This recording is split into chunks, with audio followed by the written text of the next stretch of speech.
శ్రీ త్వరగా కృష్ణ కుమార్ గారి సాహిత్య వ్యాస సంకలనం వ్యాస రత్నాకరం 15వ భాగం. వారి దారిలో థర్డ్ పార్ట్ 3వ సంపుటంలోకి వచ్చాం. మనం 2 సంపుటాలు పూర్తి చేసి 3వ సంపుటంలోకి వచ్చాం. ఇందులో ఏం చెప్తారో దాన్ని ఒకసారి వస్తాం. ప్రమోదవాహిని అని మహామహోపాధ్యాయ ప్రాచార్య బ్రహ్మశ్రీ శలాక రఘునాథ శర్మ గారు దీనికి ముందు మాట రాసి, మిత్రుడు త్వరగా కృష్ణకుమార్ కాల ప్రవాహానికి ఎదురేదుతూ నిలదొక్కుకోగలుగుతున్నారు. ఆర్షవాంగ్మయం వైపు దృష్టి మాత్రమే దృష్టి పెట్టగల బుద్ధిని అనుగ్రహిస్తున్న జగద్గురువుల శుభాశీస్సులతో జీవనం ఆనందపూర్ణంగా గడుపుతున్న నా వంటి వాడికి జి కృష్ణకుమార్ పూనిక చాలా ప్రశంసనీయంగా కనిపిస్తోంది. ఆయన వ్యయ ప్రయాసం లెక్క చేయకుండా ఉత్తమ సారస్వతారాధన చేస్తున్నారు. అందులో ఒక ఘట్టమే వ్యాసరత్నాకరం ప్రచురణ. ఇంతకు ముందు ఆయన 2 మజిలీలు దాటుకొని 3వ మజిలీకి చేరారు. ఇందులో మురారే స్మృతీయ పంథా, మహావ్యాఖ్యాన ధురీన మల్లినాథ సూరి, వ్యాసదాస క్షేమేంద్ర మహాకవి, జీవనం సిద్ధాంతం, మృచ్ఛకటిక రూపక పరిచయం, అమృత శర్మిష్టం అనే 5 వ్యాసాలున్నాయి. వ్యాసకర్తలందరూ వారి వారి పరిధిలో విశేష కృషి చేసి పాఠక లోకానికి తెలియచేయాల్సిన అనేక విషయాలు తమ వ్యాసాలలో పొందుపరిచి, నేను ఈ వ్యాసాలన్నింటినీ విశ్వవిద్యాలయ పరిశోధన వ్యాసాలలాగా పిహెచ్డి థీసిస్గా పరిశీలించి మదింపు కట్టే ప్రయత్నం చేశారు. అన్నీ ఆ స్థాయిలో ఉదాత్తతను సంతరించుకున్నాయి. ప్రాచీన సంస్కృత సాహిత్య పరంగా కవి చరిత్ర కంటే కవితా వైశిష్ట్య పరిశీలనకే ప్రథమ తాంబూలం. ఆంగ్లేయ నుండి మనకు దిగుమతైన కవి చరిత్ర ప్రమాణాలతో కాళిదాసాదుల దేశకాల వ్యక్తిగత అంశాల మీద మనం చూపు పెట్టాల్సిన అవసరం లేదు. ఒక్కొక్క సందర్భంలో వాటి వలన ప్రయోజనం కంటే ప్రమాదమే మిగిలిపోయిందని నా అభిప్రాయం. ప్రస్తుతం దాని గురించి వివరించాల్సిన అవసరమూ లేదు. ఈ వ్యాసకర్తలకు పెద్దవాడుగా నేనిచ్చే సలహా ఏమిటంటే, కవి చరిత్ర లభించలేదని విచారించకండి. అత్యంత ప్రధానమైన రచనా వైశిష్ట్య నిరూపణ విషయంలో ఈ వ్యాసకర్తలందరూ సాఫల్యం సాధించారు. రచనలన్నీ హృద్యంగా ఉన్నాయి. అనర్ఘ రాఘవం, మల్లినాథసూరి వ్యాఖ్యానాలు, ఖేమేంద్ర వాంగ్మయానుశీలనం, శూద్రకుడి రచనా విశిష్టత, అమృత శర్మిష్టం, రూపకానుశీలనం అనే వాటిని చదువుతున్నంతసేపు నా మనసు ఆనంద సాంద్ర స్థితిలో నిలిచిపోయి, శ్రీతులు వైజయంతి, కుమళ్ళ, రాంభట్ల, భారతీ అన్నపూర్ణల ప్రజ్ఞాప్రాభవాలు నన్ను సుమారు 4 గంటల సమయం మరొక పని వైపు తిప్పకుండా పట్టి నిలిపి ఉంచాయి. ప్రమోద వాహినిలో మునకలు వేయించాయి. చిరంజీవి కృష్ణకుమార్తో పాటు ఈ 5గురు వ్యాసకర్తలను అభినందిస్తాను. రోజు రోజుకు పతనావస్థకు చేరుకుంటున్న కొందరు ఆధునిక విమర్శకులకు ఈ వ్యాస సంకలనం ఒక దీపికగా నిలిచి ఉంటుందని నా విశ్వాసం. 24/2/2024 శోభకృత్ మాఘ పూర్ణిమన రాశారు శలాకవారు. 2வது పొన్నపల్లి శ్రీరామారావు పంచరత్న పరీక్ష అని రాస్తున్నారు. వ్యాసానికి హాసానికి కారణం ఉండాలట. నవ్వు కూడా వ్యాసానికి అకారణం. అకారణం హాసం నవ్వులప్ప. కారణం లేకుండా హాసం ఉంటే అది నవ్వులప్పాలు. నిర్హేతుక వ్యాసరచన రసజ్ఞులకు మెప్పు కోల్ప. వ్యాసరత్నాకరం సంపుటాలు త్వరగా కృష్ణమోహన్ గారి ప్రేరణతో పండిత విరచితాలు సంస్కృత సాహిత్యం మన కోసం మన పూర్వులు పాతర వేసి పదిలం చేసిన మహావిజ్ఞాన నిధి. దాన్ని వెలికి తీయటానికి చేసిన ప్రయత్నం ఇది. ఈ వ్యాసరత్న పరీక్షకి నన్నెంచుకోవడంలో సౌమంజస్యం నాకైతే తెలియదండి. ఇదొక గురుతర బాధ్యత. ప్రాంసులభ్య అనే మాట కవికుల గురువు నా బోటి వారి కోసమే వ్రాసినట్టు నా భావం. గురువంటే గుర్తుకొచ్చింది 3వ సంపుటం కడిమిల వరప్రసాద గురు సహస్రావధానికి గారికి అంకితం. ఇది అత్యంత సముచితం కూడా. ఈ సంపుటంలో 5 వ్యాసాలున్నాయి. ఒకటి రామాయణ సంబంధి, రెండవది సాహిత్య విమర్శకి మల్లియల దారిపరచిన వ్యాఖ్యాన ధురీణుడి మల్లినాథ గురించి, మూడవది అలంకారిక గ్రంథ సంబంధి, నాలుగవది సంస్కృత సాహిత్యంలో విశిష్టమైన నాటకం అనే దాని యొక్క విశేషాలు, ఐదవది మహాభారత సంబంధి. ఈ విధంగా వైవిధ్యాంశభరితమైన వ్యాస పంచమి. ఇందుగాను త్వరగా కృష్ణమోహన్ గారిని అభినందించక తప్ప. మొదటి వ్యాసం మురారేస్తు తృతీయ పంథా, శ్రీమతి పురాణ పండ వైజయంతి గారి. కౌశల అంటే ఉషశ్రీ గారి కూతురు. కౌశలానికి ఇటు శ్రీ సహస్రాదుల పాండిత్య పటిమకు చెంద మురారి తనదైన ప్రత్యేక పంథ అనుసరించారు. మీమాంస శాస్త్రంలో అటు కుమారుల భట్టు ఇటు ప్రభాకరుల మార్గాన్ని కాదని తృతీయ పంథాన్ని తొక్కాడు. సారంతు సారస్వతం జానీతే నితరామసౌ గురుకుల క్లిష్టో మురారి కవి అని సమకాలీకుల ప్రశంసలు అని అందుకున్నారు. అనర్ఘ రాఘవం నాటకానికి గనక ప్రత్యేక స్థానాన్ని నిరూపించారు. శ్రీకారంతో కాకుండా ని వర్ణంతో ప్రారంభమైన నాందిలో వర్ణితమైన నేత్రద్వయాన్ని గురించి చక్కని వ్యాఖ్యానం చేశారు రచయిత్రి. బాల వాల్మీకి మురారి వర్ణనల కౌశలం, కల్పనా పాఠవం, పాండిత్య ప్రకర్ష వివరించారు. వాల్మీకి రామాయణమే రామ కథకి ప్రమాణమన్న. కాశ్మీరం నుండి నర్మదా తీరం నుండి ఆంధ్ర ప్రాంతం వరకు మురారిని లాక్కొని వచ్చారు పరిశోధకులు. ఇంకా వ్రాస్తే బాగుండన్నంత చక్కని వ్యాసం, చిన్న వ్యాసం. ఈ వ్యాసరత్నాకరంలో ఒక రకంగా చూడామణి. వ్యాఖ్యానతో విశేష ప్రతిపత్తి నహి సందేహాదలక్షణ అన్న మహాభాష్యానికి ఉదాహరణమ్మ అన్నట్లుగా వ్యాఖ్యాన ప్రతిభ చూపిన వ్యాఖ్యాన ధురీణుడు కోలాచలం మల్లినాథస్వరి. ఆంధ్రుడు బహుశాస్త్ర కోవిదుడు శ్రీనాథ మహాకవి సమకాలి విద్వత్ కవి వంశీయుడు. ఆయన అనుసరించినవి 3 వ్యాఖ్యాన రీతులు. అనపేక్షితాలను చెప్పక అమూలకాంశాలు ప్రస్తావించి అన్వయ ముఖంతో వివరిస్తానని మల్లినాథ భూవాచ. ఆయన వ్యాఖ్యానించిన గ్రంథాన్ని పేర్కొంటారు. మల్లినాథుడు కువ్యాఖ్యా విషమూర్ఛిత అయిన వాణికి సంజీవనీ టీకా వేశ. ప్రతి సర్గాదిని ఆణిముత్యాల వంటి శ్లోకం అతికారు. సూరి ప్రతిభకి కొలమానం. ఆయన వ్యాఖ్యాన ధురీణి ప్రజ్ఞను వ్యాఖ్యానించాలంటే రచయిత కూడా తాదృశ ప్రతిభాయుతుడై ఉండాలి.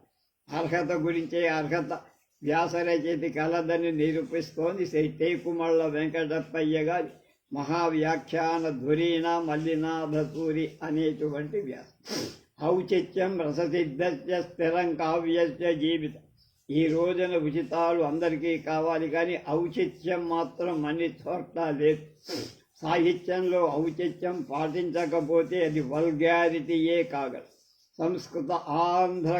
సంస్కృత అలంకారికల్లో క్షేమేంద్రుడి అత్యున్నత స్థానమది అని క్షేమేంద్రుని వంశ వివరాలు వ్రాసిన 17 గ్రంథాలు లభ్యాలైనవి క్షుణ్ణంగా వివరించారు రచయిత రాంభట్ల పార్వతీశ్వర శర్మగా. కాళిదాసుల కవిత్వంలో అనౌచిత్యం పేర్కొన్న క్షేమేంద్రు తన కవిత్వంలోని అనౌచిత్య దోషాన్ని పేర్కొనడం కూడా గొప్ప విషయం. వ్యంగ్య ధోరణి ఆయన శైలిలో విశేషం. రచయితగా క్షేమేంద్రుని రీతుల్ని పార్వతీశం గారు చక్కగా వింగడించారు. అనౌచిత్యాదృతేనా అన్యధ్రువ భంగస్య కారణం అని ఆనందవర్ధనుడి భావాన్ని క్షేమేంద్రుడు చక్కగా ఆకళింపు చేసుకొని ఔచిత్య లక్షణాన్ని గొప్పగా నిర్వహించారు. దాదాపుగా 12 మంది కవుల గ్రంథాల్ని క్షేమేంద్రుడు పరిశీలించి ఉదాహరణకు గ్రహించి మనకు అందించి ఆనాటికి గల ఆలంకారికుల ముఖ్యాంశాలని వ్యాసరచయిత ఉటంకిస్తూ ఆంగ్లానుకారికల అభిప్రాయాలు తెలుగు హిందీ ఆలంకారిక ప్రస్థాన వివరాల్ని కూడా సమర్పించడంలో ఈ వ్యాసానికి చక్కని సౌష్ఠవం సిమ్మెట్రీ ఏర్పడి ఈ వ్యాసరత్నాకరంలో నిడివిలో కూడా సింహభాగం అయింది. ఇది అనౌచిత్యం ఈశ్వరుడిదైనా సరే వెల్లడించం విమర్శకుడి బాధ్యత అని కాళహస్తి మహాత్మ్యంలో నత్తీరుడి కథ తీర్థం. వ్యాసదాస క్షేమేంద్రుడి నామాంతరం. సంస్కృత నాటకాల్లో విలక్షణమైంది సోద్దరక మహాకవి రచించిన మృచ్ఛకటికం, మట్టి బండి. దీని చిన్న మట్టి బండి అని అర్థం. నిర్జీవ వస్తువుతో నాటకానికి జీవం పోయడం ప్రతిమలా విశేషం. శ్రీకాళి ఈ నాటకానికి వ్రాసిన వివరణలు కూడా పేర్కొన్నారు రచయిత. భారతి బహుశా కలం పేరము. కథ స్థూలంగా చెప్పి కథాపాత్రుడు విశేషించారు. ఈ వ్యాసంలో 16 అంశాల్లో సమాజ పరిశీలన ఈ నాటక సాహిత్యంలో ఎలా జరిగిందో చర్చించారు. దృశ్య కావ్యమైన దీనిలో ఒక శ్రవ్య కావ్యంలో ఉండే వర్ణనలు వంటివి చాలా కనబడు. మూఢే నిరంతర పయోధరవ మయైక కాంత వర్షోదక ముద్దిరతా శ్రవణాంత విలంబిన కదంబేన మొదలైన శ్లోకాన్ని ఉదహరించారు భారత్. తిరుపతి వెంకట కవులు తెరిగింపు కూడా అందించటం ప్రత్యేకం. తెలుగులో కన్యాశుల్కంలాగా సంస్కృతంలో మృచ్ఛకటిక వాడుక భాషా ప్రయోగాల వైశిష్ట్యం గొప్పది. ఇందులో మడమడాయితం వంటివి భవభూతి ఉత్తరామ చరిత్రలో కూడా ఉన్నాయి అన్నారు. భాషాశాస్త్ర అధ్యేతల పనికి వచ్చే ప్రయోగాన్ని ప్రత్యేకంగా పేర్కొనడం కూడా ఈ నాటకంపై గల పలు వాదోపవాదాల్ని కూడా రచయిత వివరించడం. శూద్ర కవి ఎవరు అనే చర్చ అవి వ్యాస సమగ్రతకి దోహదం చేశాయి. ముగింపులో వివిధ భాషల్లోకి విదేశీ భాషల్లోకి తర్జుమాలు ఈ నాటకానికి గల వ్యాఖ్యానాలు సినీ జగతిలో విషయాలు ఇందులో ముచ్చటించడం ముచ్చటగొల్పి. రత్నాకర్ మన సినిమా వచ్చిందిగా వసంత సేన. రత్నాకరం మదింపుగా చివరకు లభించింది గదా అమృతం. అది శ్రీమతి ధూళిపాళ అన్నపూర్ణ గారి అమృత శర్మిష్టంతో లభించినది. మరి మొదటి విషం అది త్వరగా ప్రచురణాలయం వారి కంఠగతం చేసుకొని కల్పతరు, కామధేను, చింతామణి, ఐరావత అప్సర సమూహాల్ని మనకి ముందరి వ్యాసాల్లో ప్రసాదించింది అనుకొనదగును అన్నారు. కవి సమ్రాట్ విశ్వనాథ వారు తాకి సువర్ణమయం కావించని సాహిత్య ప్రక్రియ ఏదైనా ఉందా?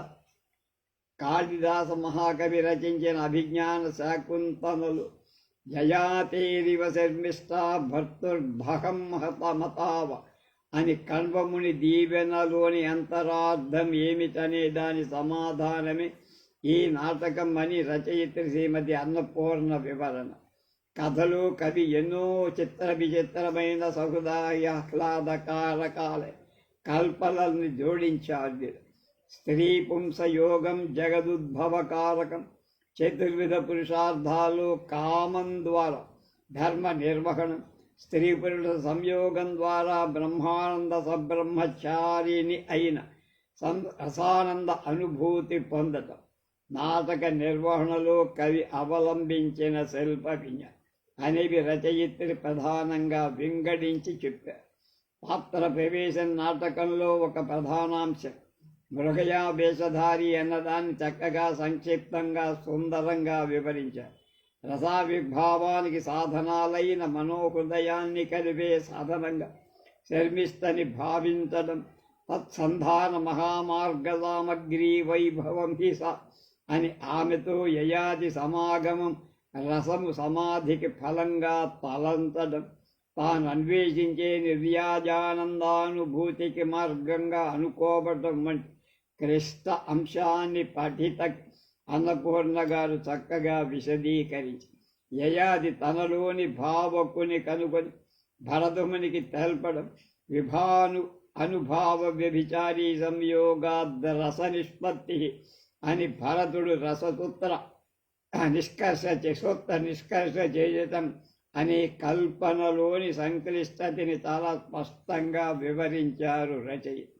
నాటక భూమికలో నమస్తస్మై మహీశాయ సర్వకార్యస్వరూపిణి భూతస్య వర్తమానస్య సమైక్యాయ భవిష్యతః అని విశ్వనాథ ప్రార్థించారు.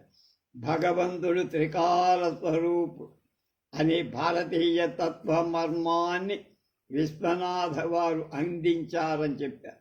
ప్రథమాంకంలో కథని పైన చెప్పి తర్వాత కథని విస్తరించడం విశ్వనాథ వారి నాటక కళాశిల్పం అన్నారు. నా కుమారుడి వయసు ఉండేలా చేయండి, నా కుమారుడి వయసు ఉండేలా చేయండి. అహం గచ్చామ్యహో హిమగిరి శిఖరస్థాన మహసం అని శుక్రుడితో పలికే యయాతి ప్రేమమయమూర్తిగా నిజమైన తండ్రిగా కనపడతాడని పాత్ర విశ్లేష చేసి స్త్రీ సమాగమమే విశ్వనాథ చెక్కిన యయాతిలో ఆధ్యాత్మిక అనుభూతి వంచా కారణమైంది కనుకనే వాగర్ధ మనోహృత్ వివర్ధతాం రసమయం మహ అన్న వాక్యం అమృత శర్మిష్టం నాటక భరత వాక్యంలో వ్యాసాన్ని ముగించారు. మన ప్రాచీన భారతీయ సంస్కృతిని పట్టి ఇచ్చే సాగిచ్చే వరివస్య ఈ వ్యాస సంకలన ప్రయత్నం. ఇటువంటి చక్కని వ్యాసాన్ని సంతరించి రచయితలని వీటిని ప్రచురిస్తున్న త్వరగా ప్రచురణాలయాన్ని ప్రత్యేకంగా త్వరగా కృష్ణ కుమార్ గారిని పుస్తకాన్ని అంకితమందుకున్న కడిమళ్ళ వరప్రసాద్ గురు సహస్రావధారి గారిని అభినందిస్తున్నాను అన్నారు. ఇందాక చెప్పిన ఆయన పేరేమిటో కూడా పొన్నప్పటి శ్రీరామారావు. వ్యాసం సరస్వతీ ముఖారవింద మధుమధుర మందహాసం. వ్యాసం అనేది సరస్వతి ముఖారవిందంలోంచి మందమైన దరహాసం అన్నారు.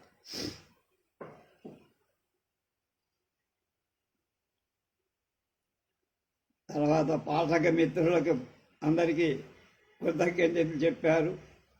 ఎవరు ఈ పుస్తకం ప్రచురించినటువంటి త్వరగా ఆయన. ఇప్పుడు అంకితం ఎవరు?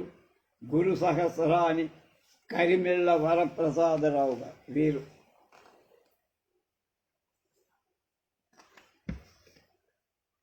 భారతీపుత్ర సందేహ లతావిత్ర రసవత్ కవితా సుధార్ధమన పవిత్ర ద్విసహస్రాధికములైన అష్టావధానాలు 20 సంఖ్యాక శతావధానాలు ద్విశతావధాన సహస్రావధానాలను జగజ్జేగీయమానంగా నిర్వహించి గురు సహస్రావధానిగా అవధాన శారదను అందలమెక్కించి ఊరేగించి విద్యా పరాదేవతాని విశ్వసించిన విశిష్ట వశిష్ఠులు పద్యము నెవడురా పాతిపెట్టెనంచు అని నెరసిన గర్జన వినిపించి పద్య ప్రతిష్టను పునఃప్రతిష్ఠించిన విజిత అవధాన కళా సుక్షేత్ర సకల జగత్ సన్మిత్ర అవధాన విద్యాభూషణులైన డాక్టర్ కడిమిళ్ళ వరప్రసాద్ గారి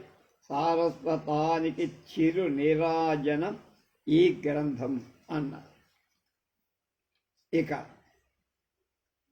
ఉషశ్రీ గారి కుమార్తె వైజయంతి అనే ఛానల్ కూడా నిర్వహిస్తున్న వైజయంతి అనే ఆమె పురాణ పండ, ఇంటి పేరు డాక్టర్ అలాగే మార్చెందకుండా ఉంటుంది. పురాణ పండ వైజయంతి గారి మొదటి వ్యాసం ఈ దండు.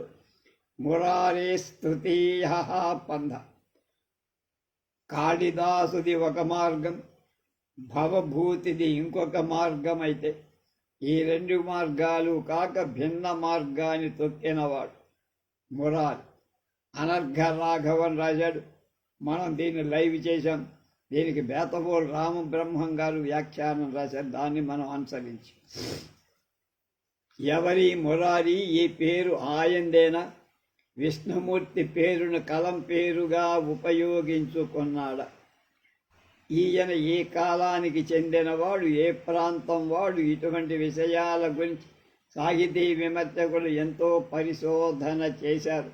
ఏ కాలానికి చెందినవాడనే విషయంలో అనేక సందేహాలు, ఏ ప్రాంతానికి చెందినవాడనే విషయంలో భిన్న అభిప్రాయాలు వచ్చాయి.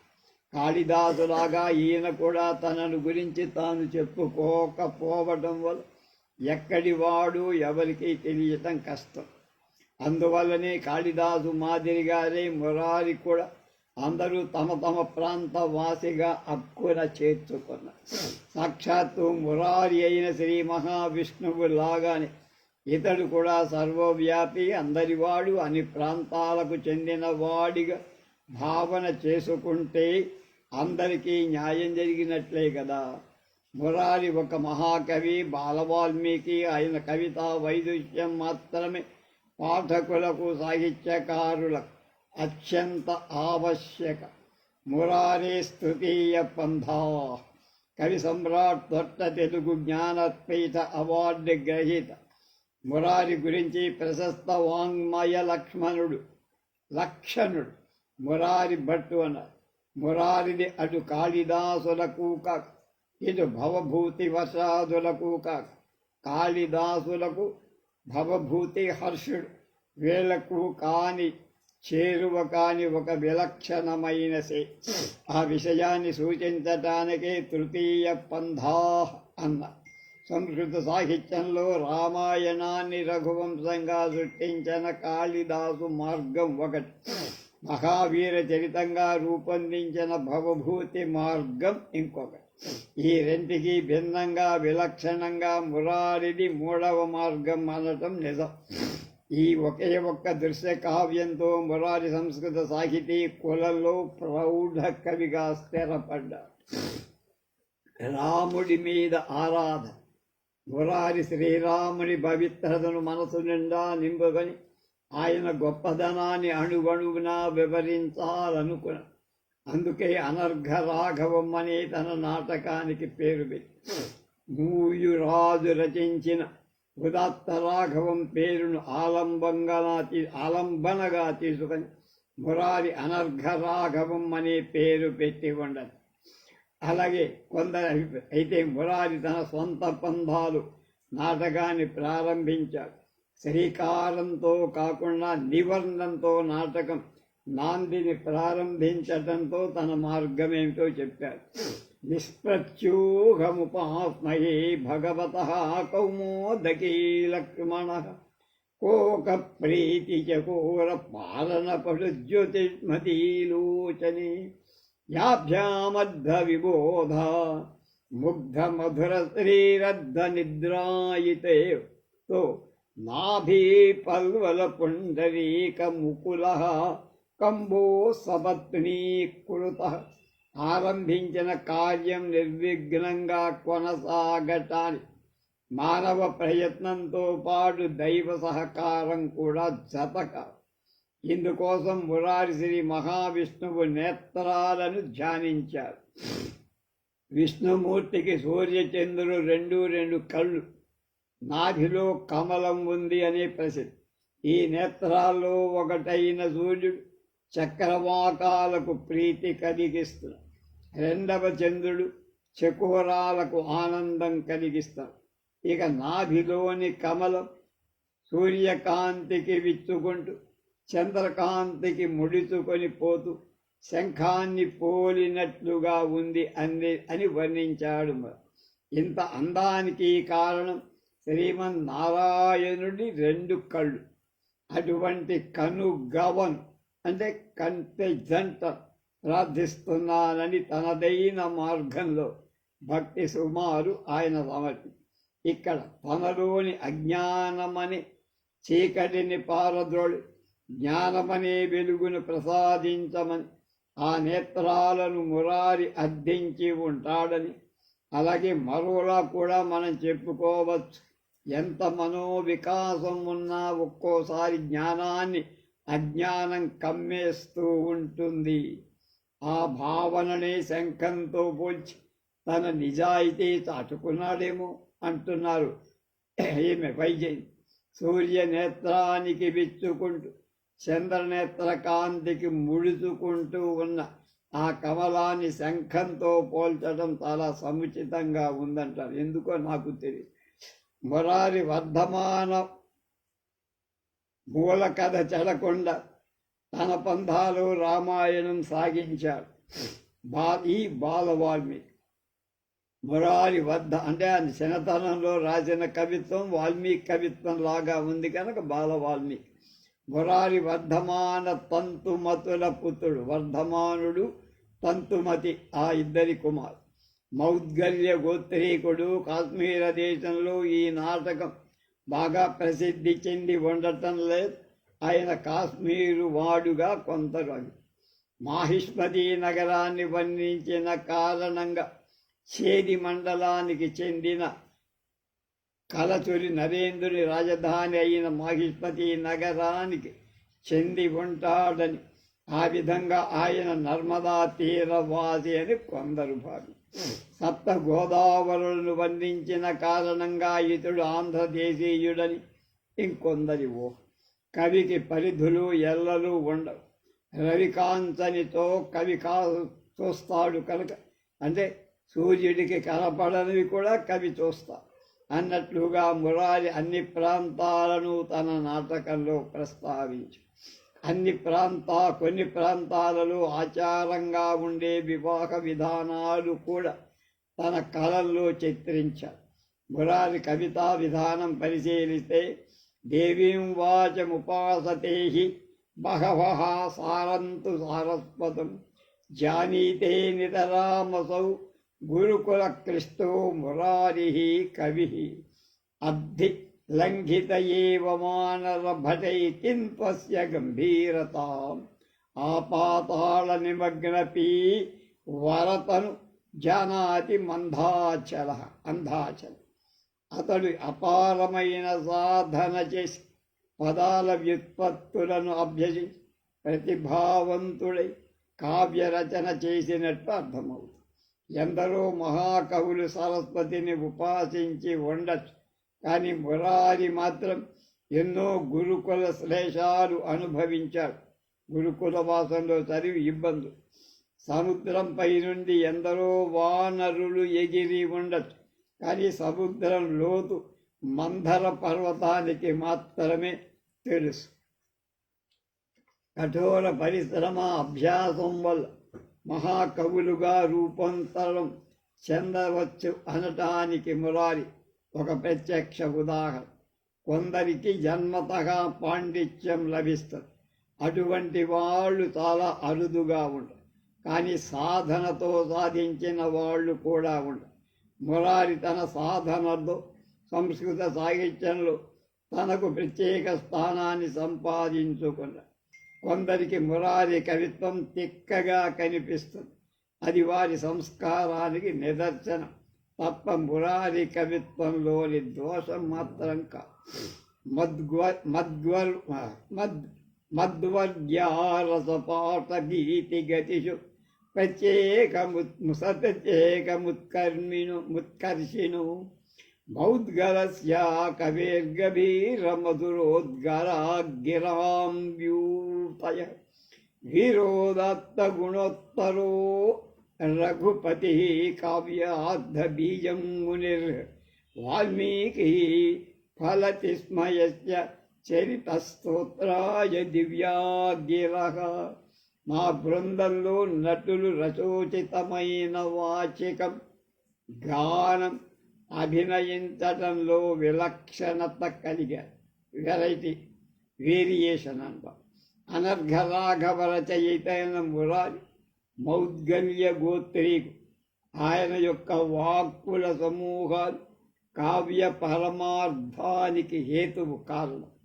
వీరుల యొక్క గొప్పవైన గుణాలతో గొప్పవాడైన శ్రీరాముడు అని ఇతివృత్తాన్ని తెలియచేస్తున్నాడు. అనర్ఘ రాఘవం అనే పేరు అనర్ఘం అంటే ఇంకెవడు లేడు, ఆయన దాటేవాడు అనే పేరును సార్థకం చేయటానికి అనువుగా శ్రీరాముడు గొప్ప గుణాలు కలవాడని తన ఇతివృత్తాన్ని వివరించారు. ఇదే విధంగా ఈ రాఘవుడి యొక్క వర్ణన దివ్యాలైన వాక్కులను అందించిన మహర్షి ప్రాచేతసుడు అంటే వాల్మీకి ఆ మహానుభావుడు ఈ నాటక రచన ఇంతటి మంచి సామగ్రిని అందించారు. సదస్సులను అలంకరించడానికి ఇంతకంటే సామగ్ర్యం కావాలి. ఇది మురారి అంతరంగంలో రాముడి మీద భక్తి. మురారి వర్ణనలు ఇతరులకు అందనివి. కథ కంటే అందమైన వర్ణనల మీద, ఉపమానాల మీద మురారికి గల నైపుణ్యం అనితర సాధ్యంగా ఉంది. రాక్షసులను రజనీచరులుగా వర్ణించడం ఒక చిన్న ఉదాహరణ. ఇంకా త్రైలోక్యాభయలగ్నకేన భవతావిరేణ విస్మారితస్తజ్జీమూతమూర్తమండనధను పాండిత్యమాఖండల కించాదస్కించాయస్ర ముఖార్పితేన హవిషా సంఫుల్లమాంసోల్లస సర్వాంగీన వలీ విలుప్త నయన వ్యూహ కథం వర్తతే. 3 లోకాలకు రక్షణ కల్పించటం ఇంద్రుడు నిమగ్నుడై ఉంటాడు. కానీ ఇప్పుడు నువ్వు రక్షణ ప్రదాతవయ్యావు. మహావీరుడవైన నీ చేత దేవేంద్రుడు మేఘాలకు స్వల్పకాలం అలంకారమై తన విలువిద్యను మర్చిపోయాడు. మేఘాలకు ఇంద్రధనస్సు అలంకారప్రాయం కనుక అయితే ధనుస్సును ప్రయోగించాల్సిన అవసరం లేకుండా చేసి ఇంద్రుడు ఆ విద్యను మరిచిపోయేటట్టు చేశాడు రాఘవుడు అంటే రాము. కనుక యజ్ఞాలలో సమర్పింపబడిన హవిస్సులతో ఇంద్రుడి శరీరంలో మాంసం కొవ్వు బాగా బలిసిపోయి ఉన్నారు. అలా మాంసం అతిశయించి వేలాడుతోంది శరీరం అంతా. 6 ప్యాక్ బ్యాక్ బాడీ అంటారు. ఇంద్రుడి శరీరమంతా ఆ మాంసం వ్యాపించి శరీర భాగాలన్నీ కప్పేయబడ్డాయి. ఆ ముడుతలతో కప్పివేయబడి సర్వాంగ సుందరమైన ఇంద్రుడి 1000 కళ్ళు ఇప్పుడు ఏ విధంగా ఉన్నాయో ఆయన లావికి ఆయాసపడుతున్నారు. కన్ను మిన్ను కానరాకున్నాడు అని రాఘవుని యొక్క అనర్ఘత్వాన్ని, గొప్పతనాన్ని మురారి వర్ణించి. ఏ కవిత్వానికైనా కల్పన జీవం. కల్పన అనేది ఊహ ప్రధానంగా ఉంటుంది. శాస్త్ర పరిజ్ఞానం, వ్యాకరణం పట్టు, పదవాక్య ప్రయోగ వైచిత్రి, కవి ఊహాశక్తికి అదనపు ఆకర్షణ. విరమతి మహాకల్పే నాభీపథైక నికేతన స్త్రిభువన పురశిల్పీ యస్య ప్రతిక్షణమాత్మభూ కిమధికరణం కీదృక్కన్య వ్యవస్థితి రిత్యసా ఉదరమవిశద్రష్టుం తస్మై జగన్నిధయే నమః అని ఒక నమస్కారం పెట్టారు. ప్రళయం అంతమయ్యాక బ్రహ్మదేవుడు మళ్ళీ సృష్టి చేయాలి. దాతా యథాపూర్వం అకల్పయత్ అని పలికినట్లుగా ఇది కూడా యథాపూర్వకంగా ఉండాలి. విష్ణుమూర్తి బొజ్జలు ముల్లోకాలు సూక్ష్మ రూపంలో ఉంటాయంటారు. అందువల్ల బ్రహ్మదేవుడు ఆ లోకాల చూసి స్థూల జగత్తును సృష్టిస్తారు. అంటే కాపీ కొడతాడు. ఆ కారణంగా విరించి హరిగర్భంలోకి మాటికి వెళ్తుంటాట, వస్తుంటాట, చూస్తాడు, చేస్తూ ఉంటాడు. బ్రహ్మదేవుడు పద్మాసనుడు, విష్ణుమూర్తి పద్మనాభుడు. పద్మనాళం ద్వారా బ్రహ్మదేవుడు విష్ణుమూర్తి కుక్షిలోకి ప్రవేశిస్తాడు. ఇటువంటి మహావిష్ణువుకు నమస్కారం అని మురారి మొదటి నాంది శ్లోకంలో చెప్పారు. మురారిని స్మరించుకోవటానికి, మురారిని కీర్తించటానికి జన్మ జన్మలెత్త. ఇవి మచ్చుకి మాత్రం. ఆచార్య శ్రీ బేతవోలు రామబ్రహ్మం చూడామణి తెలుగు వ్యాఖ్య చదివితే మురారి కొంతవరకు మనం హత్తుకోవచ్చు అని అన్నారు. నేను అదే చేశా. ఆయన అడిగి బేతవోలు రామబ్రహ్మం గారికి ఫోన్ చేసి, మీ అనర్ఘరాఘవ వ్యాఖ్యానం నేను లైవ్ చేస్తానంటే తప్పకుండా చేయని, అంతకంటే అదృష్టమా అన్నారు. అయిపోయింది ఆవిడ వ్యాసం. రెండోది టేకుమళ్ళ వెంకటప్పయ్య గారు మహావ్యాఖ్యాన ధురీణ మల్లినాథస్వరి. సారస్వత విమర్శ మొదట సంస్కృతంతో ప్రారంభం. భరత భామహ దండి ఆనందవర్ధన విద్యానాథ అభినవగుప్తుని వంటి కొందరు ఆలంకారి సంస్కృత సాహితీ వైభవాన్ని భిన్న భిన్న దృక్కోణాలలో వీక్షించి దర్శించి పలు సమీక్షలు చేసి ఆసక్తికరకమైన చర్చలు చేసినట్లు మనకు తెలుసు. అయితే ధ్వని సిద్ధాంతం బాగా ప్రాచుర్యంలోకి వచ్చేవారు కావ్యం యొక్క పరమ ప్రయోజనాన్ని వివరించే ప్రయత్నాలు జరిగిన ఆధారాలు లేవు. అలంకారం, వృత్తి, రీతి, శయ్య, పాకాదులలో ధ్వని ఉత్తమమైందని గ్రహించడం తర్వాత కాలంలో జరిగింది. మహామహోపాధ్యాయ మల్లినాథ సూరి తన అనన్య సామాన్యమైన ప్రతిభా సంపత్తితో హర్షభట్టీయ, కాళిదాసేయాది మహాకవిత్వాగమాలకు భాష్యాలు వ్రాసి జయప్రదంగా ధ్వని ప్రాముఖ్యాన్ని వ్యాప్తిలోకి తెచ్చి వ్యాఖ్యాన చేస్తూ రసభావ గుణార్ధదోష సద్ధ్వంజలంకురి రహస్య విదాం ముదేతను స్పష్టంగా చెప్పాడు మల్లినాథ్. ఉత్తమ విమర్శకుడు, వ్యాఖ్యాతృ చక్రవర్తి, పండిత మూర్ధన్యుడు, చుళుకీకృత సకల శాస్త్ర జలధి, మంత్రతంత్ర అధ్యాత్మ విద్యల యోగ వేదాంత రహస్యాలను ఆపోసన పట్టిన మల్లినాథ సూరి తన వ్యాఖ్యానలో కానీ రచనలో కానీ ఎక్కడా తన పూర్వులను కానీ వంశావళి గురించి కానీ ప్రస్తావించల. గద్యాలను బట్టి మాత్రమే పదవాక్య ప్రమాణ పారావార పారీణుడని, కొలచల వంశీయుడని తెలుసుకోగలుగుతారు. ఆయన వంశస్థుడైన నారాయణ పండితుడు సూరికి 9వ తరం వాడు పదయోజన వ్యాఖ్యాన్ని రాశారు. రత్నాపణ వ్యాఖ్యానాన్ని రచించిన కుమారస్వామి సోమపీధి మల్లినాథుడి 2వ కొడుకు. అలాగే పరిమళ వ్యాఖ్యానాన్ని రచించిన గిరినాథుడు సూరికి కుమారుడని ఆయనే చెప్పుకున్నారు. నేను కూడా పిబి లాలియే అనేటువంటి ఉస్మానియా యూనివర్సిటీలో సంస్కృత్ ప్రొఫెసర్. ఆయన మల్లినాథ సూరి మీద ఒక అద్భుతమైన 100-150 పేజీల పుస్తకాన్ని ఇంగ్లీష్లో రాస్తే దాన్ని నేను అనువాదం చేసి వ్యాఖ్యాన చక్రవర్తి మల్లినాథ సూరి అని సరసభారి తరఫున ప్రచురణ చేశాను.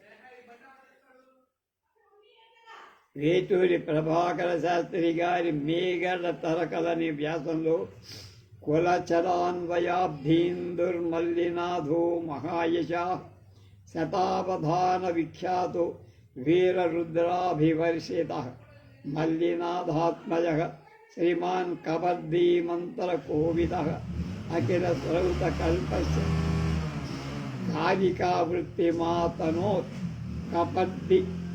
కపర్ధితరయో ధీమాన్ మల్లినాథోగ్రజ స్మృత ద్వితీయస్తనయో ధీమాన్ పెద్దిభట్టో మహోదయ పెద్దిభట్టసుత శ్రీమాన్ కుమారస్వామి సంజ్ఞక ప్రతాపరుద్రీయాఖ్యాన వ్యాఖ్యాత విద్వదగ్రిమః తనయాస్తస్య చత్వారు మహాదేవస్తదగ్రజః. శ్లోకాలను బట్టి మల్లినాథ సూరి తాతగారైన మల్లినాథుడు శతావధానాలు చేసి ప్రతాపరుద్రుడి చేత కనకాభిషేక సత్కారం పొందినట్టు తెలుసు. తండ్రి కబడ్డీ కూడా గొప్ప విద్వాంసుడు. కబడ్డీ ఎక్కువ ఆపస్తంభ శ్రౌత కల్ప గుహ్య సూత్రాలు భాష్యాలు రచించారు. ఆపస్తంభ కల్పానికి సూత్రాలు వ్రాయటం వల్ల కృష్ణ యజుర్వేద శాఖకు చెందినవ.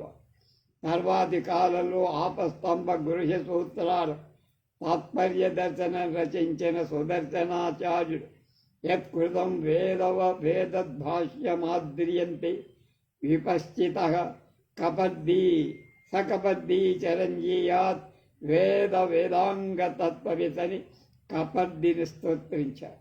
ప్రతాపరుద్రీయానికి రత్నాపణ వ్యాఖ్య రచించిన కుమారస్వామి తమ సోమపీఠి వ్యాఖ్యాన ప్రారంభంలో త్రిస్కంద జలధించుకుడికి కురుతే స్మయ ప్రతాపరుద్రీయ రహస్యం భేత్రిం అనే శ్లోకాన్ని బట్టి మల్లినాథ సూరికి 2 కొడుకులని, పెద్దవాడు పెద్ది భట్టు లేక పెద్దయాచార్యుడని, రెండవవాడు కుమారస్వామి సోమపీఠి అని స్పష్టం. ప్రామాణిక గ్రంథాలు 3 రకాలుగా ఉంటాయి. అంటే సూత్రం, భాష్యం, వార్తీక రూపం. సూత్రం సూక్ష్మంగా సంక్షిప్తంగా ఉంటుంది, దానికి భాష్యం విపులంగా ఉంటుంది. భాష్యంలోని క్లిష్టమైన వాటిని వివరించేది వార్తీక. అంటే భాష్యంలో చెప్పని వాటిని చెప్తుంది.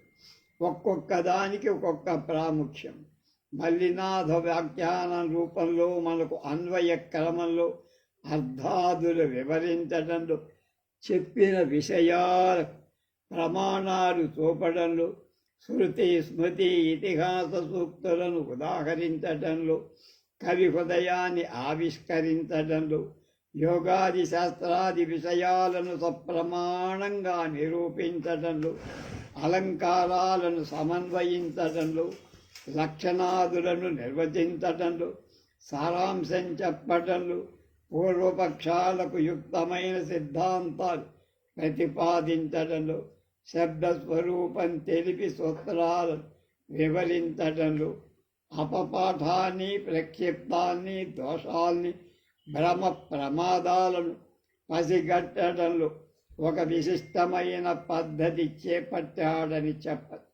బహుశాస్త్ర పరిజ్ఞానం, వివిధ కావ్య పరిచయం, అసంఖ్యాక గ్రంథ పరిశీలన, లోకజ్ఞత, ప్రతిభా వ్యుత్పత్తి సంపదలు ఈతని ప్రతి శ్లోక వ్యాఖ్యానంలో ప్రస్ఫుటంగా కనిపిస్తాయి.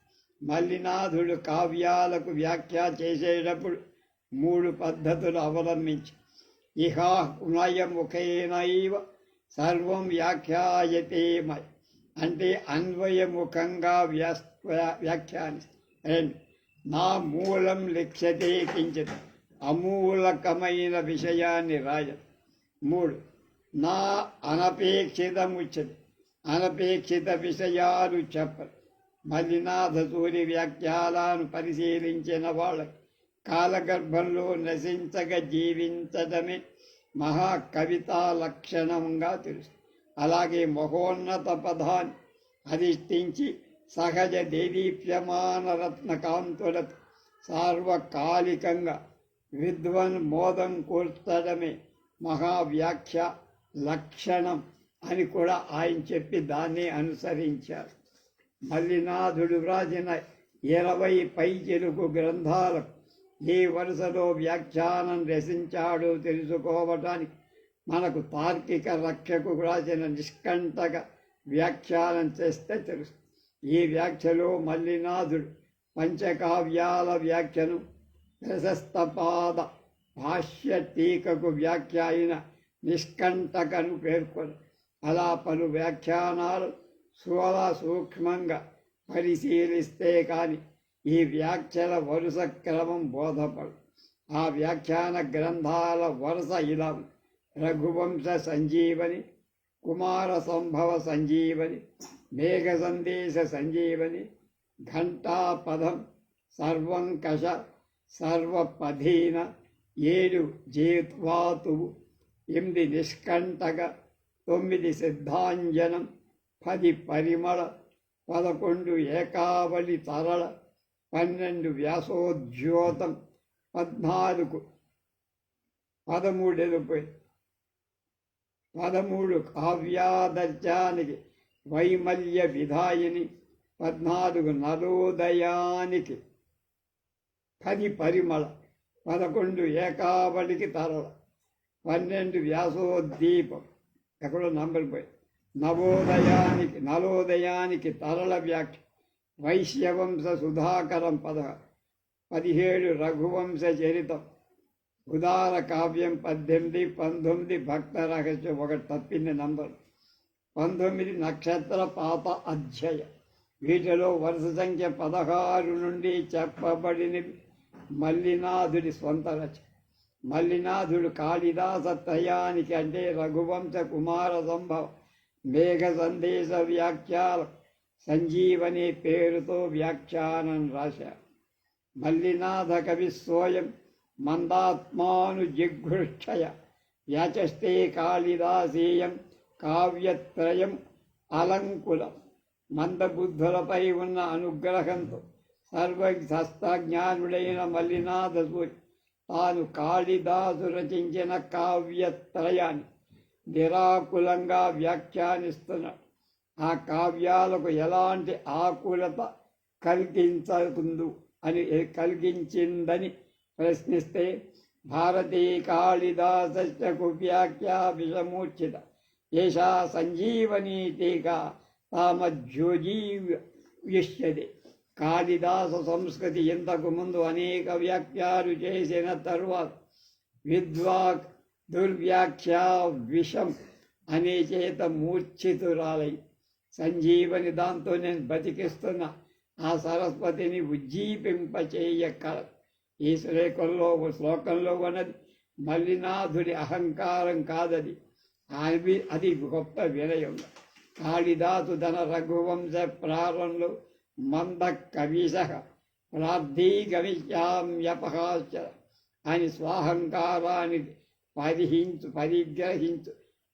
పరిహరించుకున్నట్లుగా మల్లినాథ సూరి కూడా ఈ మార్గాన్ని అనుసరించి తన వినయాన్ని ప్రకటించుకున్నట్లుగా భావించి రఘువంశ సంజీవని నిరంతర విద్యార్థులకు వినూత్న విషయాలు బోధిస్తూ ప్రవచిస్తూ ఎప్పుడు బోధిస్తే వారి సంస్కారానికి వన్నె చేకూరుతుందో తెలిసినవాడు.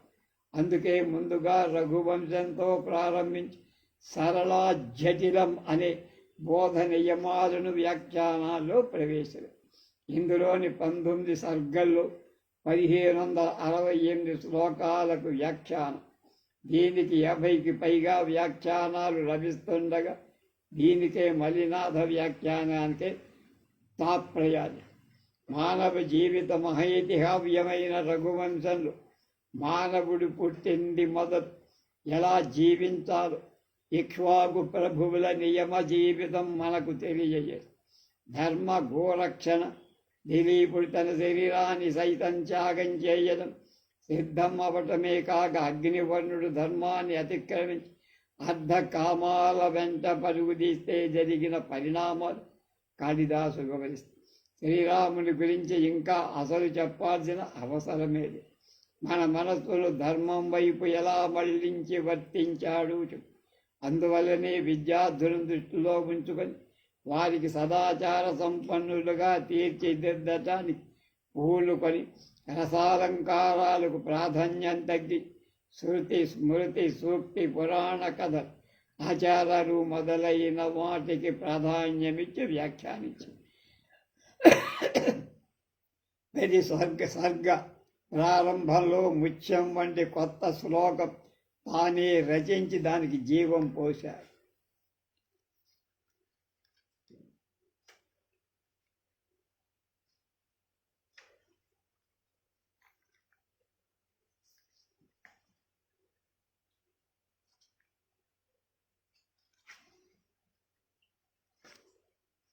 కుమార సంభవ సంజీవని.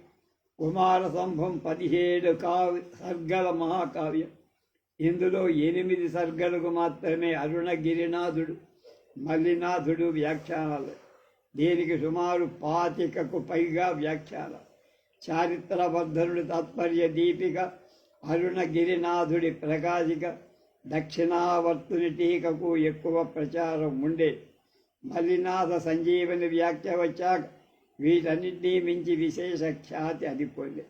మల్లినాథసూరి వ్యాఖ్యలు ముఖ్యంగా భావితరం విద్యార్థులను ఉద్దేశించి వ్రాసిన అవటం వల్ల 8 సర్గలకే పరిమితం చేసి 9వ సర్గ నుండి పార్వతీ పరమేశ్వర శృంగార కలాపాలు ఉండటం వల్ల విద్యార్థి దశలో అవసరం లేదని భావించి ఉండొచ్చు. కేవలం లౌకిక దృష్టితో పదార్థమాత్ర జ్ఞానంతో మహావేత్తలైన కాళిదాసాది కహాకవుల కవిత్వం అర్థం చేసుకోవటం కష్టమని, దానికి మహావేత్తలైన కాళిదాసాది మహాకవుల కవిత్వం వారికి పరిపక్వత కావాలని భావించి సమ్యక్ దృష్టి సమ్యక్ పరిశీలన అవసరమని భావించి కూడా ఉండొచ్చు. మేఘ సంజీవని మేఘ సందేశం 2 సర్గల శ్లోకాల సంఖ్య 130. ఈ కావ్యానికి 30 పైగా వ్యాఖ్యానం. ఈ కావ్యానికి అనుసరించి భారతీయ భాషల్లో ఎన్నో కావ్యాలు వచ్చాయి. ఈ కావ్యానికి వ్యాఖ్య రాసిన వారు దీనికి లఘు కావ్యమని చెప్పగా, సూరి మాత్రం అత్ర దేశతః తత్ర తత్ర అద్రినగర నదీ సముద్రాది వర్ణన సంభవాత్ మహాకావ్యం కనుక అందులో పర్వతాలు, సముద్రాలు, అరణ్యాలు అన్ని వర్ణనలు ఉన్నాయి కనుక లఘు కావ్యం కాదు, మహాకావ్యం. ఈ కావ్య వ్యాఖ్యానంలో కొన్ని ఆగంతుక పాఠాలు కూడా వ్యాకరణాంశాలు, సారస్వతీ విషయాలు, ఆలంకారిక విశేషాలు విపులంగా చెప్పి అనేక హృదాహృతులు పేరు. మాఘే మాఘే గతం వయ అన్న మాట ద్వారా మల్లినాథుడు ఈ వ్యాఖ్యానికి ఎక్కువ శక్తిని, కాలాన్ని వినియోగించాడని భావించారు. 1957లో ఢిల్లీ సాహిత్య అకాడమీ వారు ఈ గ్రంథాన్ని పరమ ప్రామాణికంగా ముద్రించారు. కాళిదాసు వ్రాసిన శ్లోకాలు 111. పూర్వమేఘం 63, ఉత్తర మేఘం 48, ప్రక్షిప్తాలు 19 అంటారు. ప్రక్షిప్తాలకు కూడా మల్లినాథుడు ప్రక్షిప్తాలని పేర్కొనకుండానే వ్యాఖ్యానించి సూరి ఈ విషయాలన్నీ పరిశీలించిన తరువాత హనుమత్ సందేశాన్ని మనస్సులో ఉంచుకొని మేఘ సందేశాన్ని కాళిదాసు రచించాడని చెప్పారు. ఘంటాపదం భారవి రచించిన కిరాతార్జునీయ 18 పర్గల మహాకావ్యం. మొత్తం 1140 శ్లోకం. మల్లినాథసూరి కావ్యత్రయం అనంతరం ఈ కావ్య వ్యాఖ్యకు నారికేళ పద సంహితం వచోభార వేస్తపది తద్విభజ్యతే స్వాదయంతు రసగర్భ నిర్భరం సామస్య రసికాయధీప్సితం. నారికేళ కొబ్బరికాయల కష్టంతో పగలు కొట్టి లోపల కొబ్బరిని ఆస్వాదించినట్టు శ్రమంతోనే స్వాధ్యాలై భారవి మహాకవి వాక్కులనిప్పుడు నేను విభజించి సులభంగా అనుభవింపతగినట్లుగా అందిస్తాను. రసనిర్భరమైనటువంటి ఇందులోని సారాన్ని యథేచ్ఛగా రసికులు ఆస్వాదించండి అని పిలిచాడు. భావ ప్రకటన భారవితోనే ప్రారంభమైందని విశ్లేషకుల అభిప్రాయం. భారవే అర్ధగౌరవం అన్న బిరుదు కిరాతార్జునీయ కథ మహాభారతంలోందే అయినా దాన్ని సుందర కావ్యంగా తీర్చిదిద్దారు. ఈ కావ్యంలో రాజనీతి ఎక్కువ.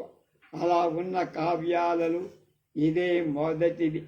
భారవి రాజస్థానంలో మంత్రిగా ఉండబట్టే దీన్ని వ్రాయగలిగాడంట. సూరి తన ప్రతిజ్ఞ ప్రకారమే మూలంలోని చిన్న పెద్ద పదాన్ని దేన్ని వదలక మూలంలో లేని ఏ పదాన్ని స్వీకరించి అనపేక్షిత విషయాలను తడవక అన్వయముఖంగా వ్యాఖ్యానించి ఇదే విధంగా మాఘ కవి రాసిన శిశుపాల వధ సర్వంకష అనే పేరుతో హర్షుడు రచించిన నైషధాని జీవాతువు పేరుతో భట్టి రచించిన రావణ వధ లేక భట్టి కావ్యాన్ని సర్వపధీన పేరుతో విద్యాధరుడు రచించిన ఏకావళి తరళ పేరుతో, నిష్కంటక అనే పేరుతో ప్రశస్త పాద భాష్య టీక దర్శనాలు అంటే న్యాయ వైశేషిక సాంఖ్య యోగ పూర్వ ఉత్తర మీమాంసలకు వ్యాఖ్యానం. మళ్ళా నిష్కంఠ అనే పేరుతో వరదరాజు రచించిన తర్కశాస్త్రానికి,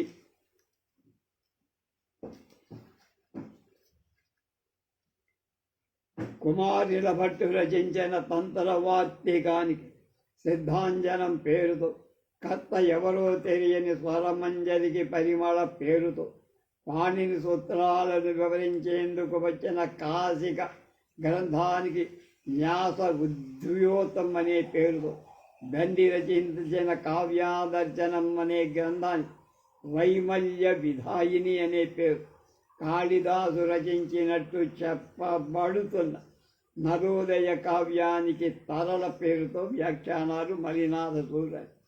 ఈతని స్వీయ గ్రంథాలు పరిశీలిస్తే ప్రౌఢదేవరాయల కాలంలో కాంచీపురంలో ఉన్న ఒక శాసనం వల్ల వైశ్య వ్యాపారి శబ్దాల నిర్వచనం వివాదాలు చెలరేగటంతో ఆ వివాదాన్ని పరిష్కరించడానికి మల్లినాథుణ్ణి ఆహ్వానించగా స్మృతి పురాణాలు ఆగమాలు ఆధారంగా తీర్పు చెప్పి మెప్పు పొందిన తరువాత వైశ్యవంశ సుధాకరం అని కోమట్ల యొక్క జీవిత చరిత్రలంతా గ్రమాన్ని ఆధారంగా గ్రంథాన్ని రాసి ఈ తీర్పు చివరి భాగంలో సంస్కృత ప్రియుడైన మల్లినాథ సూరి కొన్ని ద్విపదలు తెలుగు వచనం రచించడం తెలుగువారు సంతోషించదగిన విషయం.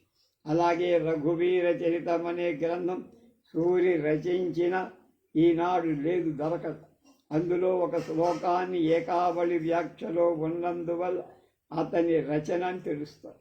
అలాగే సూరి రచనలో ఉదార కావ్యం అనేది ఒకటి ఉన్న దాన్ని రఘువీర చరితం అనేది ఒకటిగానే అంటున్నారు. అలాగే భక్తి రహస్యం, నక్షత్ర పాతాధ్యయనం, అలాగే అనే ఖగోళ శాస్త్ర రచన కూడా చేసిన ఆధారాలు. ఇక ఇన్ని సంస్కృత కావ్యాలకు వ్యాఖ్య రాసిన మల్లినాథుడి అభిజ్ఞాన శాకుంతలం అనే నాటకానికి రాయకపోవటానికి కారణం ఏమిటో తెలియదు. బహుశా రాసినప్పటికీ మనకు అలభ్యం కావచ్చు. మల్లినాథుడి వ్యాఖ్యానాలు ఇతర వ్యాఖ్యానాలను తులనాత్మకంగా పరిశీలన చేసి మల్లినాథుని వ్యాఖ్యలు ఎంత ప్రామాణికము సంస్కృత పండితులంతా చెప్పారు. శ్రీనాథ మల్లినాథ సూరి సమకాలికులైనప్పటికీ శ్రీనాథుడు వాళ్ళిద్దరూ కలుసుకోకపోవటానికి కారణాలు తెలియదు. శ్రీనాథుడు మల్లినాథుని నైషధ వాక్య చూడకపోవటం వల్ల చాలా నష్టపోయాడని విమర్శకుల వ్యాఖ్యానిస్తారు. సంస్కృత నైషధంతో పోలిస్తే తెలుగు నైషధం తేలిపోయిందని, శ్రీహర్షుడి నైషధం మల్లినాథ సూరికి అర్థమైనంతుడుగా శ్రీనాథుడికి అర్థం కాలేదని అనిపిస్తుంది. దీని తార్కాణంగా శ్రీనాథుడు అభితు పూర్ణ శకటశ్చ సూర్పేణైవనకశ్చ భారో భవత్ అన్న నారాయణీయ శ్లోకం తీసుకొని నిండు బండికించేత భరంవే అన్నాడు. ఈ భావం మూల గ్రంథంలో లేదు. అలాగే శ్రీనాథుడు సంస్కృతంలో ఉన్న శ్లోకాల దుమ్మువులు తగించి అనువాదం చేశాడని అపప్రద కూడా ఉంది. సూరి ధ్వని అని గుర్తించిన చోట్ల వేదం శాస్త్రి గారు వ్యాఖ్యల్లో అలంకారాలు ఉన్నాయని చెప్పి అలా ఎన్నో తులనాత్మక అధ్యయనాలు. వ్యాఖ్యాతకు సర్వశాస్త్ర పాండిత్యం అవసరం. వ్యాఖ్యాతకు ఉండాల్సిన లక్షణాలన్నీ మల్లినాథ సూరి వాణీం కాణభుజిం అన్న శ్లోకంలో వివరించి కాణాదం పాణినీయంచ సర్వశాస్త్రోపకారకం అని పెద్దలు చెప్పిన విధంగా అవి రాకపోతే అడుగు ముందుకు పడవు. మల్లినాథుడు వ్యాఖ్యాతగా తనకున్న అర్హత చెబుతూ వాణి కాణభుజీమజీగణ దమాసా శీచ్చవయ్యాసకి అంతస్తంత్రమరం స్తపన్న గగవి గుంఫేషు ఛాజాగరీన్ వాచామాచకలద్రహస్య అఖిలం యక్షాక్ష పాదాస్ఫురాం లోకే భూద్యుపజ్ఞమేవ విదుషాం సౌజన్యజన్యం యశః అని చెప్పారు. శాస్త్రాలు, వైశేషికాలు, పూర్వ ఉత్తర మీమాంస, వ్యాకరణ న్యాయశాస్త్రం క్షుణ్ణంగా అభ్యసించి ఉండాలి. నిజానికి సూరి పైన చెప్పుకున్నది తక్కువే, అతనికి అంతకంటే ఎక్కువ ప్రతిభ. మల్లినాథుడి ప్రతిభకు కొలమానాలక్కర్ల, మెజర్మెంట్స్ అక్కర్. అతని వ్యాఖ్యానాలే దానికి నిదర్శనం. పాఠ భేదాలు నిరూపించడంలో, ప్రక్షేపాలు పట్టు ఇవ్వడంలో, దుర్వ్యాఖ్యలు ఖండించడంలో సూరికి సూరే సాయి. దూర తీరాల నుండి విద్యాభ్యాసం కోసం వచ్చిన విద్యార్థులకు విద్యాదానంతో పాటు అన్నపానాదులు కూడా సమకూర్చి పోషించిన మహామనీషి, క్షమావంతుడు, అనలసుడు. అలాగే అయిన ఇతని బహుముఖమీయ కృషి తను కావించిన సృష్టి తక్కురుల చేతం కాదునా అన్నట్లుగా అనితర సాధ్యం. మల్లినాథ సూరికి పదవాక్య ప్రమాణ పారాపారీణుడని శాస్త్ర వ్యాఖ్యానాలు రచించిన తర్వాత మహాపాధ్యాయుడని బిరుదులొచ్చాయి. అన్బద్ధంగా విద్వల్లోకంలో పదమంటే వ్యాకరణం, వాక్యమంటే మీమాంస, ప్రమాణమంటే తర్కం. ఈ మూడు శాస్త్రాల్లో పారంగతులైన వాళ్ళకే ఇది చెల్లుతుంది. మళ్ళా పదమంటే వ్యాకరణం, వాక్యమంటే మీమాంస, ప్రమాణం అంటే తర్కం. అంటే వ్యాకరణ, మీమాంస, తర్కాలలో పారంగతులైన వాళ్ళకి పదవాక్య